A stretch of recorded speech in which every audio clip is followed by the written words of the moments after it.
and welcome to the Maker Studio. Great to have you along. We have an amazing show for you today, including our very special guest, Jenny Haynes. Originally from Sweden, Jenny creates bespoke quilts influenced by her Scandinavian roots.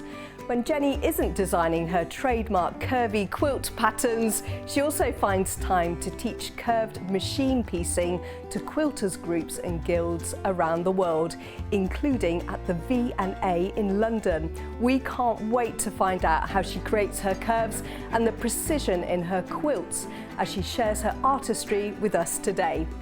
Also joining us today at the discussion table is author and expert quilter Linda Seward. Linda has written no less than 13 books about quilting, including the complete book of patchwork quilting and applique. And also joining Linda at the table is our regular contributor Jayne Brogan. Jayne is a Janome sewing machine technical expert and educator. So let's go meet the makers.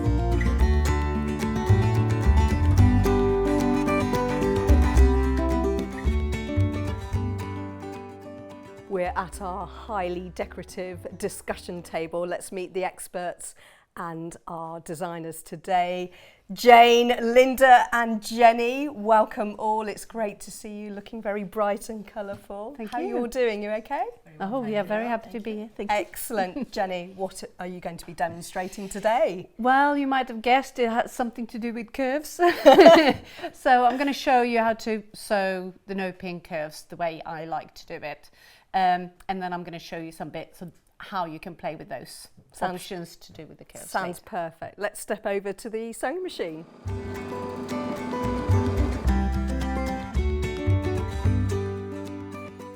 So we're all ready to go in the Makers Studio. Jenny, it's so lovely to meet you and meet some of your wonderful designs as well. Thank you. Very colourful. It's a bit bright. It's all about the colours and it's all about the curves, isn't it? Yeah, there's a lot of curves in my work. Okay, so we're all set up. We've got some beautifully bright colours here. Tell us about your toolkit.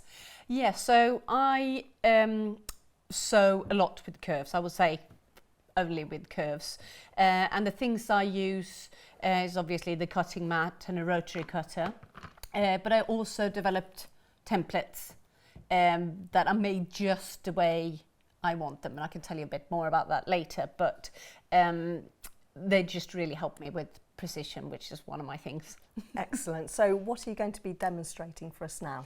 So I'm going to sew a curved block, and I picked a couple of different sizes, and I'm using no pins. So for me, that works really well in combination with the templates because you trim the block up at the end, so it gives you a bit of margin for error and you don't have to overly pin it, which I love. So I just want to show you how it works. Brilliant. How do most quilters feel about curves? Because I imagine, you know, for a lot of people, sewing in a straight line is their sort of comfort zone. Yeah, whilst that puts me to sleep. Yeah. So this keeps you awake. I did this did the curves. No, it's actually kind of the same thing. As you figure out what you're doing with your hands, you're just sewing straight and the hands are doing all the work. So like anything, it takes a little bit of practice, but I would like to say if you do it this way, it makes it a lot easier. Right, well I'm really excited to see you work then. It's all about the hands. Yep. Yeah, okay. Yep. Thank you. So I'm going to be sewing 3 curves in here. I'm going to be sewing without pins. So there's a couple of things I do and things I love about this machine. I'm using an HP foot, an HP plate, a high precision foot and plate, and it's got a narrower foot on there, which has got a 1/4 inch seam allowance, which I really like. It helps doing curves, especially if you do the smaller curves. We'll have a look a little bit at later on. But it's just one of my favourite bits with this machine because it gives you the precision and it gives you the room to move around.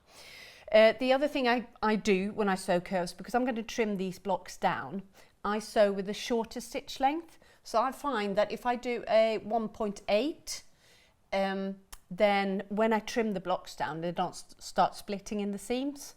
So it gives me that extra strength to keep the block together.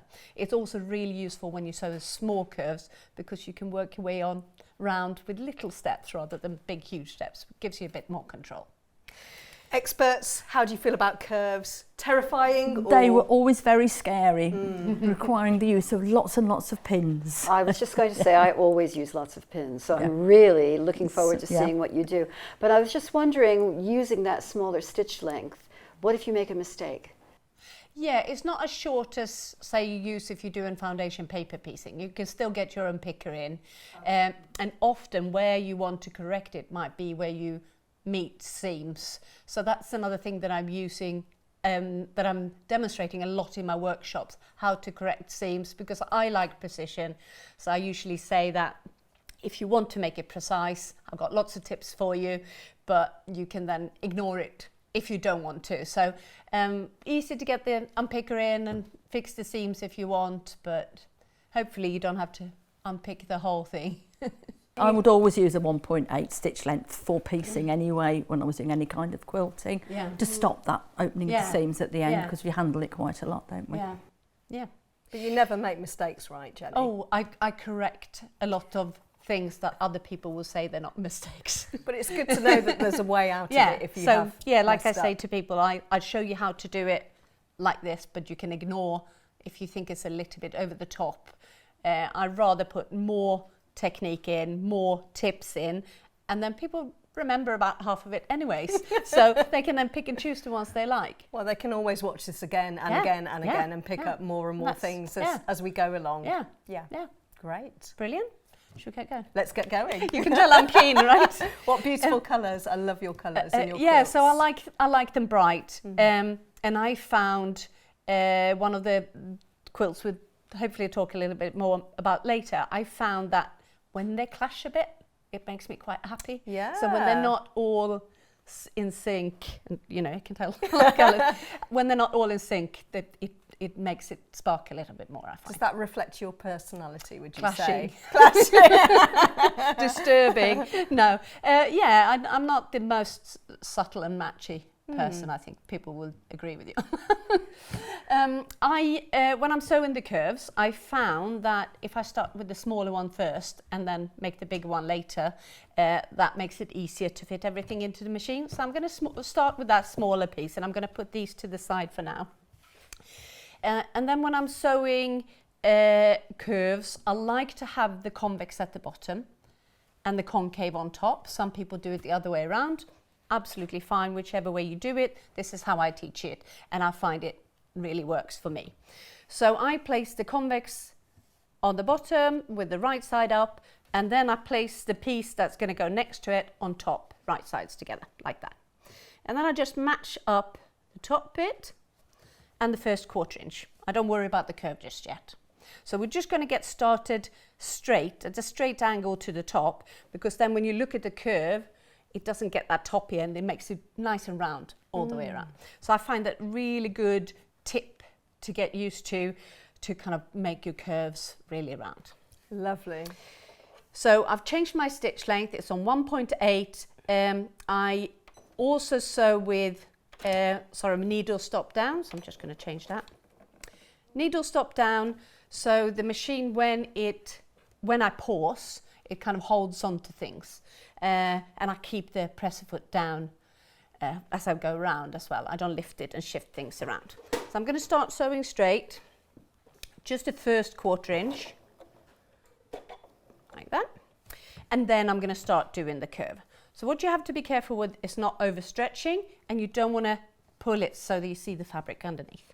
So I place that on top, and as I don't use pins, that is my pin. That's so all my round. Really careful. No, because it stops when it comes to the presser foot. I've never yet, touch wood, sewn my finger, the sewing machine needle through my finger. That would be good, wouldn't it, if I do it today? Okay, so so you here never is say never. The no pin technique. Yeah, so I'm putting my finger on there and that holds it into place. That's all my right hand is doing. And then the left hand is managing this bulk. So I just divide it normally by just running my finger through it, just so it's not one big mass. And it's also making sure that the seam allowance there are meeting. And then it's the pivot around which the curve spins. Okay. So remember I said to you, it's just straight stitching. Right. I'm not actually steering, I'm just pinning it down and then it spins around. And then depending on what size curve I'm sewing, I change this grip. So if I'm sewing a little curve, I've got a small grip. If I sew in a big curve, I've got a big grip. So shifting the fabrics over so the seam allowances match, and then grip it like that, and then I'm sewing straight and it just pivots around my hand. So show you that again. Place that on top, pin it down with the right hand, and then divide it so you get a couple of bumps instead of one big one, and then pivot. And place it on top. So I'm not stretching this, I'm just placing it on top, and divide that up. You can either give it a little pull or you give it run the finger through it. Make sure the seam allowance are pushed over and pivot. And you're making sure it's quite flat, so you're not stitching a pleat into that. Yeah, the pleat very rarely comes where the seam is because the excess fabric is actually further over. Yeah, I like how you're moving that around. Yeah, so I suggest if you get a pleat, don't stop, keep sewing, and then you can unpick that later. And then you get a smooth, nice curve that kind of goes in one swoop. I say sometimes it's like skating on a frozen lake, and then I speak to someone who's in Sydney or somewhere, and they go, "We don't do that much in Australia." I don't know what you're talking about. Just give it a nice swoop. Just go for it, and rather than kind of stopping and checking, just kind of, yeah, just go for it. It doesn't matter if it doesn't match at the end. So when we come towards the closer to the end, I want this edge here to match that edge there. Right, okay. So what you make sure is that you line those up. Even if they're not matching up, I want them to be parallel. So you can move all that out of the way if you want. So check your seam allowance on the right, make sure they are parallel, even if they don't match up, and then you sew straight off. So if you're a little bit over, a little bit under, doesn't matter because your templates are going to take care of that. The technique changes a little bit, not much, between the sizes. So I wanted to just show you a couple of more sizes just to give you an idea what's different with the big curve compared to a smaller curve. It's really interesting watching you constantly working with the material and manipulating it. Yeah. It's fascinating. It looks wonderful. Yeah? Yeah. Thank you. There you go. That's your next piece. Thank you, sister. Glad that I can be scalpel nurse. So same again, I lay that up, make sure you got the right side up and the right side up, and then you flip that over, same again, match the top, match the first 1/4 inch, but don't worry about the seam, the curve just yet. So we are placing that down, so I'm using 1/4 inch, so the edge of the presser foot, and make sure you got the shorter stitch length. So I'm sewing straight to start off with, and then I work around the curve. So what I found is that the bigger the curve, there's probably a math calculation you can do on this that I've got no clue of, but the bigger the curve, the less you can stretch it to go around. So you have to be really careful when you sew in large curves not to pull the top fabric as you go around, because then you'll be over at the end and everything will be skew with. So place it on top a little bit more gently than the smaller curve, and it looks almost like you got too much fabric here. But when you push the seam allowances over, they are matching up nicely. I'm just going to do that again, and then, because I think I actually pulled it a bit, and then I divide the bump so it's 2 pleats, and I push that over so it lays nice and flat. The seam allowances match, you don't see the fabric underneath. Okay. And then you place that grip like we had before, and you now need a larger grip than before, so it spins around in the larger curve. So just sew straight, and all the curve action, if you wish, is in your left hand. So that's not doing much, which is nice. When you're right-handed, you don't usually get a rest with the right ones. Pushing that over, making sure the seam allowances match, and then just pivot. I think that's excellent advice about not pulling the fabric too much. It's because it almost seems counterintuitive not to stretch the top one to make it curve more. Yeah. So just let it rest. And also, I love your advice about not seeing the fabric underneath from the top. Yeah. I'm going to do that. It's a tendency for most people to grab it like this and then just pull it, stretch it to go around, force it to go around. That's me. But if you just let it, if you let it sit on top and then just check. And there's different ways you can find out if you stretched it or not. If that peeks out, then you probably stretched it. If it's really hard to move the seam allowance over, then you probably stretched it. So just do a little bit more, and you will know when you sew your first curve, if you're a lot over, then you will know that the next one you need to ease in more. So don't be disheartened if the first one doesn't come out perfect. And also, there wouldn't be a point to my templates if you sew the perfect curve with everything matched up. The reason why I have that is so you can sew it without pins. It could be a little bit wonky, and you'll see later how neat it looks when it's trimmed up. So you're using your own judgment all the way through this process. Yeah, and then I tweak it as I go. So some fabrics will be a little bit looser, and I need to be extra careful not to stretch it. So if you're using like a linen or a shot cotton, you have to be extra careful because they stretch more. But with something like that, this like a solid, you can be a little bit more heavy-handed. So when we come to the end here, you want to do the same again. You want to make sure this edge and that edge below it are parallel. They don't have to meet up because we've got the trimming template, but we want them to be parallel so that we get that nice curve at the end. So make sure the seam allowance on the end match and these two are parallel, and then we're just sewing straight off the end there. That makes so much sense because otherwise the outer curve would be off. Yeah, that's great. And it's really easy to line it up when you start because that's where you place them on. But when you come to the end, you just have to remember not to rush off. Yeah, we always try and force it to finish where we think it should, don't we? Yeah. You pleased with that? Yeah, looks pretty good. Should we put the biggest curve on as well? Go on then. And then I can show you afterwards how I press it and trim it so you can see the finished block. So with the larger one, because it is really long and skinny and a big curve, it's really easy to stretch it. So imagine a knitted scarf or pair of tights or something that can go as long as possible. Because it's on the bias, you have to be extra careful. But we start the same way. We're going to match up the top there, right sides together, sew the first 1/4 inch, and then we're going to go around it, and we're just going to be really careful not to stretch it as we go. Okay. Same again, right side up, right sides together, matching the top corner, first 1/4 inch up, and we've got 1/4 inch seam. Make sure you've got the 1.8 stitch length, sewing straight for the first 1/4, and then just placing that on top, being really careful not to stretch it. And this, when you get used to not stretching it, it is the kind of the easiest of the curves because it's so big. You can go in larger increments, and you can actually, if you want to, put your foot down and go a bit faster if you're a speed. How far have you been with your curves then? I mean, we've got 4 blocks of colour here, but how big? How big have you? Yeah, so my gone with them? largest templates are 14 inch, and I've got a set that's got 8 curves in it, so the 1 3/4 inch wide. So I call that a multiple drunkard's path. So they're half the size of this. So lots of thinner curves, which makes it trickier because you need to be more precise.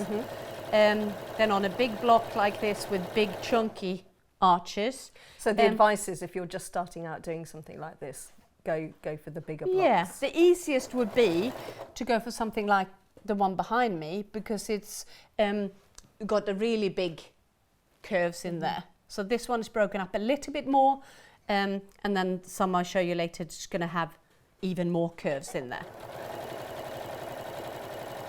So just placing it on top, make sure you don't stretch it, and you go round like that. And then when we come to the end, it's the same as before. Just don't rush off the end. Make sure you ease it in all the way to the end and make sure those edges are lined up. You can see mine are not matching perfectly, but that's fine because we're going to trim that all off. But first of all, I want to show you how I do it when I press it. Okay, well, let's get our iron out, let's get it fired up, and we'll see the next process. Brilliant.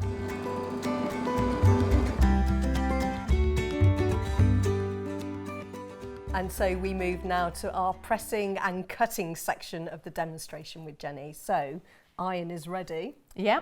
So make sure you sew all the curves first before you press, because it's quite easy to, I was telling you these bits are on the bias, so it's quite easy to stretch them if you press one seam and then sew the next one. So wait until you've sewn all your curves. Don't worry, as I said, if you're a little bit over, we're going to take care of that with the trimming. So when I press, go a little bit over the top sometimes. I used to do a lot of tailoring and dressmaking, and so the pressing is a big thing. Hate ironing, love pressing. So what I do is I do a finger press. I press open. The reason why I like to press open is I like my quilts to be really flat. I kind of like them to look almost like a block print rather than, you know, seams curling over. So I want it to be super flat, and I also like all the seams to match. And they're much easier to match the seams when the seams are pressed open. You're all about precision, Jenny. Yes. I can tell. So I open it up, finger pressing, and then I run my hand across the seam in front of my iron like that. I normally use a bit of spray, a bit of steam, but together with the wool mat, you get a really nice and neat finish. I also use tailor's clapper, which is just kind of a hard wood block that's been sanded down. And if you place that on your seam, all the steam and or the warmth of it, when it cools down, you get the seams kind of staying flat. So same with the next one. So I just open it, finger press, and then I run my hand across the seam as I go. And you studied cutting and tailoring. Yeah, so pattern cutting. Was it Stockholm? Yes, Stockholm at first, and then I came to London to study at London College of Fashion for 2 years, and then kind of fell out of love with fashion and in love with quilting. And then when I sewed my first quilt, it went from like being in love to passion. You know, that's when it really kicked off. Quilting and me were like, this is for life. But I can see you've brought those techniques perhaps from tailoring with you into quilting. I use a lot of the techniques, and sometimes my approach might be not conventionally a quilting approach. So, but isn't that exciting that you can take something as traditional as quilting into a different dimension, moving forward all the time with techniques? And I also think it's for people who's been doing quilting for many years, can do one of my classes and they pick up something new, because I do it slightly different. And if you've only done quilting, I think dressmaking and quilting has so many crossovers, but also so many things we do differently, so you can learn a lot from each other. So not one is better than the other, but there's lots we can learn from the different techniques. So I have now pressed my block. So I just wanted to trim it up using my tools just to see how neat it looks. So it looks a bit scruffy. I'm not worrying about that, because it's going to be taken care of in the next step. Sounds like a threat, doesn't it? So I won't tell you too much about the templates, but you can get them from my shop, and I've got lots of different ones that I'll tell you a bit more about later. I'm very keen on these. So the thing is, you can then trim it down. You've got the perfect seam allowance for your next step. Can I just ask, Jenny, is the template, is that marked so you can line all your seams up perfectly? Yeah. So you're matching up the markings with your lines, and then you trim it down, and then if you're doing a quilt like the one behind you, you know everything goes together neatly. So the fact that you made these templates, does that suggest that these sorts of templates weren't available? Well, I came into quilting from fashion, so I didn't know they existed. So I was working with cardboard templates, pencil and scissors. And my first quilt I made had about 200 curves in it, and I was sick of it not matching up, because kind of cardboard is not very reliable. So I was thinking maybe I can make something in maybe plastic, and I thought, oh, this is good. And then I had no clue that was a whole market there with Drunkest Park templates. But the good thing with that is I made them just the way I want them. Yes. So with the extra seam allowance, so you can then trim it down, and then I get that precision that I am after, which might be from the pattern cutting, the engineering part of me, or it might be I'm quite messy, the rest of my life. Well, I wouldn't suggest that, but... I am, and I think it's a kind of trying to weigh up that messiness. This is the only place in my life where I actually can make things go together. So maybe it's that, but I do really, some people find the precision a bit stressful, and I find it just like nice. It just works. So you then Very have satisfying. a block that will go together. I got a little bit of a thread caught there. And that will then go together with the next one, and they will just click together, hopefully. And if they don't do that, it's fabric, so you can stretch it a bit to work around. That's absolutely beautiful. Thank you. Shall we take your fantastic quilt behind us to the discussion table and speak to some of our experts about your demonstration? Like to hear what they've got to say about it all. Let's go.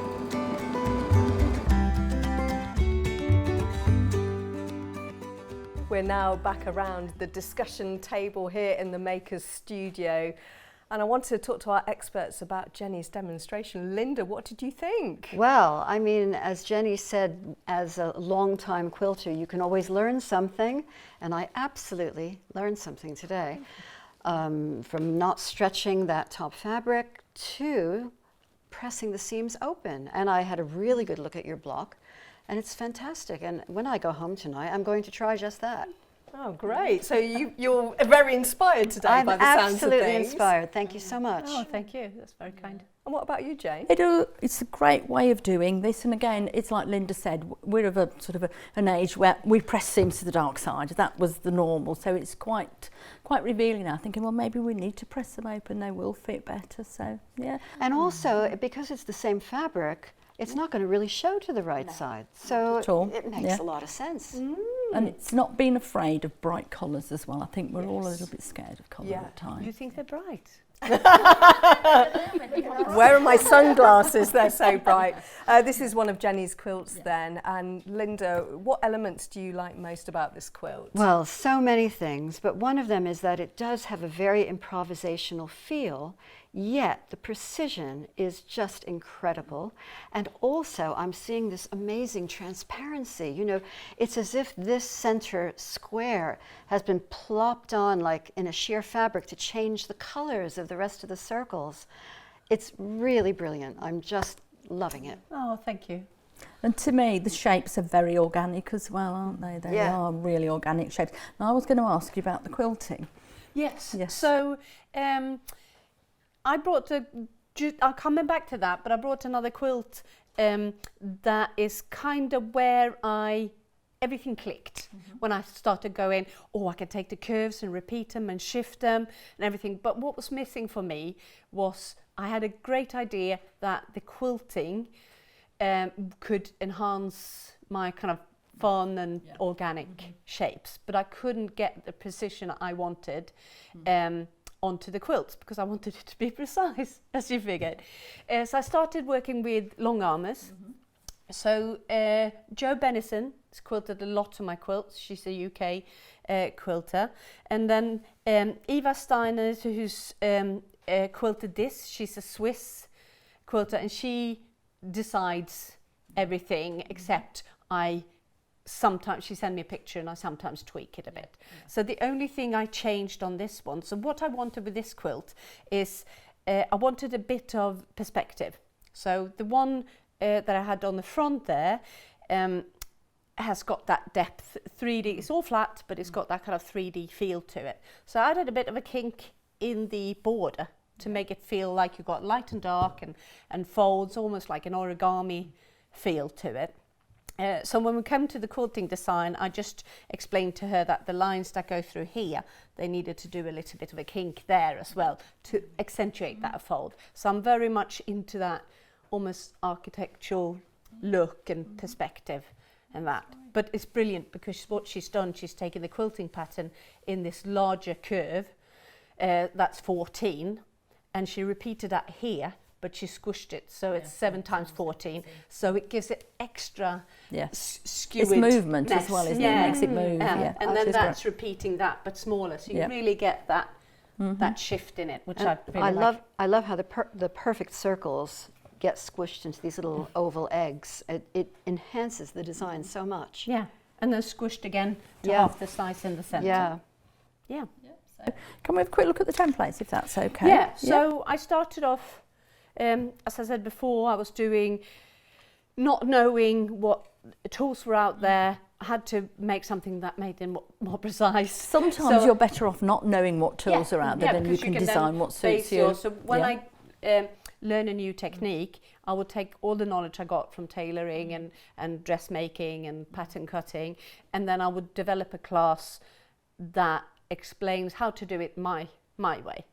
And the template is kind of how to trim it my way. So I've added an extra seam allowance all the way around, so when you sew it together, even if it's a bit skewered, then you trim it up and it's all nice. And the good thing is as well, you can actually sew a block, because I've got the extra seam allowance, you could sew a block and then cut it up and sew it That's what together I was again, going to which ask I'm going you to about show some you of a these, little bit. yeah. So Yeah.